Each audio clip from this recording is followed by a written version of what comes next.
See, this is what we were talking about just before we fired up here. Just before the Nitro House Party, right? Host your own Nitro House Party with the tag team champions of home buying, Eric Bischoff and David Penzer. I'm going to tell you, if there are people on this planet that I would not want to buy my house from, it's fucking people that were in pro wrestlers. I've been pro wrestling. Pro wrestlers, people adjacent to pro wrestlers. No way. No shot. Am I like, yeah, these are probably very trustworthy people. Are you in the Tampa, Florida area and still renting? Stop throwing money away by paying someone else's mortgage. Let Eric and Dave personally work for you to get you into your dream home. Come on, let Eric and Dave do it. WWE Hall of Famer Eric Bischoff will be your personal mortgage advisor. Personal. Eric will help you determine your buying power, talk through interest rates and monthly payments, and get you pre-approved.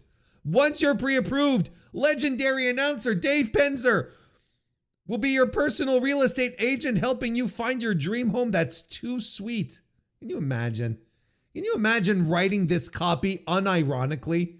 Like, this is parody. And you see, you got a form right here. And yes, it is the Save with Comrade team. Oh my God. I'm telling you, like, this guy, right? This fucking guy right here, this guy, if he were so successful, if this guy was such a trustworthy individual that you could just like put your faith in, that had a proven track record, maybe there'd be something here.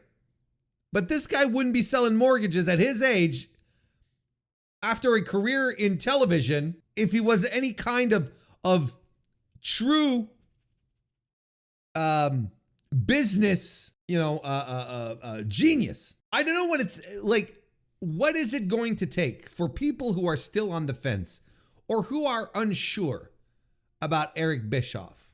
What is it going to take for them to realize that he's a fraud? What's it going to take? Like, what is it going to take for him, for these people to just be like, yeah, this guy, this guy's a phony. He's a fake, walking around talking about how he understands everything and how he can shape and model things. You know what absolutely just cements the fact that he is completely irrelevant in the minds of professional wrestling fans. It is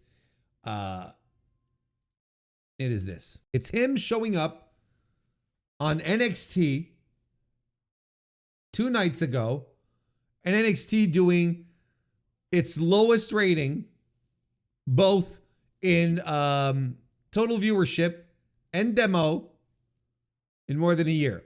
And cage side seats with the big W here.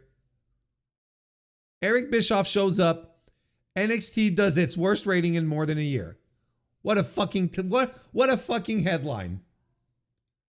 What a badass, tremendous headline. That's hilarious. Do you know what this means? Do you know what this means? I'll tell you what this means. It means the fans that are being created today for World Wrestling Entertainment, or wrestling in general, they don't care about these old people. They don't care about these old folks that, that had a certain moment in the sun, and they know who this person is by name, but don't understand. They don't care. So if Eric Bischoff carried the weight, truly carried the weight that a lot of people set forth on him, that a lot of people say that he does carry, if he truly did, there'd probably be a little more of a bump this week for the show. His quarter hour did fine. Like, his quarter hour was split over 2 quarter hours. The quarter hour he started in was good, and he finished off in the following quarter, and everything sort of That's where everything started going down for the rest of the show, at least in the demo. So I don't know what it's going to take for people to realize that this guy he's important in the minds of people like me who have been following wrestling for decades and been watching it and, enjoying the backstage elements of it and, how it all comes together. People like myself. But other than that, like your average fan, this casual fan that everyone figures is the mythical key to success in pro wrestling, they clearly don't give a shit. Like, Eric who? Anyway, there you go. How about that?